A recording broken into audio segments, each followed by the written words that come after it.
wasaaradda shaqada iyo arrimaha bulshada xukuumadda federaalka Soomaaliya ayaa soo bandhigtay shuruuc iyo nidaam ay soo saartay wasaaradda kaasi oo loogu talagalay in lagu dhaqo shaqaalaha Soomaaliyeed taasi oo ay geeyeen golaha baarlamaanka federaalka Soomaaliya sidoo kale wasaaradda ayaa ka hadashay waxyaabaha u qabsoomay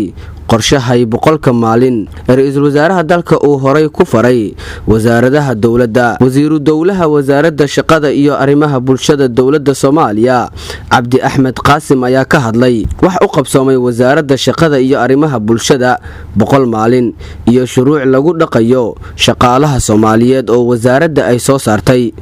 anagu 100 maalmood shaqadii naloo diray runtii intii qodob oo naloogu talagalay waan qabanay waxaan waliba aan marinay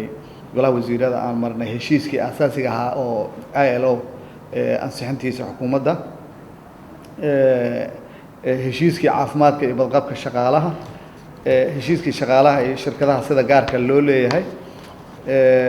heshiiskii ka hortagga rabshadaha iyo xadgudubka oo lambarkiisu yahay 190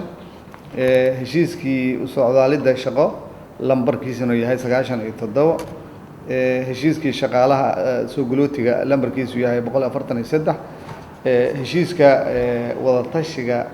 saddex geesoodka lambarkiisu yahay 144 runtii waxyaabo badan ayaa noo qabsoomay wasiiru dawlaha wasaaradda shaqada iyo arrimaha bulshada xukuumadda federaalka Soomaaliya Cabdi Axmed Qaasim ayaa sidoo kale ka hadlay horumarada wasaaradda iyo qorshaha lagu horumarinayo shaqaalaha Soomaaliyeed sharciga lagu dhaqi lahaa convention uu galay waana la wadaa waana baarlamaankana waa la horgeynayaa golaha wasiiradana waa la horgeyn doonaa sida ugu dhaqsaha badan wayna socotaa wariyaasha oo shaqaalaha ah run ahaantii qatar badan ayay mar walbaba ay galaan sharciyadoodana waan wadnaa waxayna ku dhex jiraan sharciyada hadda la baasmareyn doono ay ku dhex jiraan wasaaradda shaqada iyo arrimaha bulshada dawladda Soomaaliya ayaa wada dadaalo ay ku horumarinayso shaqaale weynaha Soomaaliyeed Maxamed Muuse Cusmaan warbaahinta qaranka Soomaaliyeed Muqdisho.